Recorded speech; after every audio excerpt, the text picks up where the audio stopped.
Pababa na kami sa lawa. Tapos iikot kami doon. Baka may mga kakaiba kaming makita.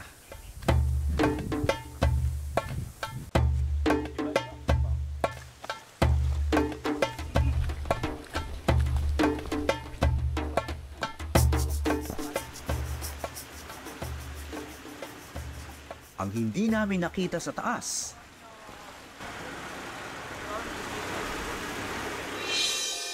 bumulaga sa amin nang tumingala kami.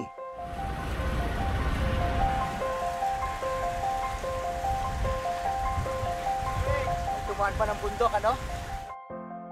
Hindi lang isa o dalawa, kundi 5 raptor ang aming nabilang na magkakasama.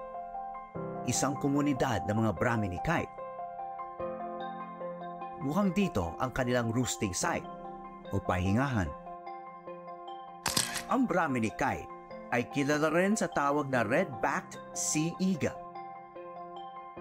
Ang iniikutan nila ay bahagi ng Taal Lake na may pinakamakapal na gubat. Matarik ang bundok at mahirap tayuan ng bahay. Kaya ayun, tila walang nanggugulo sa kanila rito. Pag hindi kasi alam ng tao kung ano yung kailangang proteksyonan, hindi niya mamahalin eh. Wala siyang pakialam eh. Pero pag nakita niya yung different photographs, different videos of how good-looking these birds are and what kind of help they do in the environment, mag-iiba yung pagtingin ng mga tao.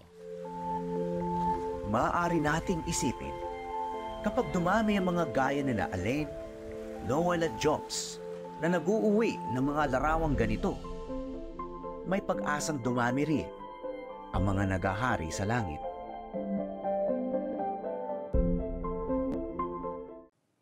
Maraming salamat sa pagtutok sa Eyewitness, mga kapuso.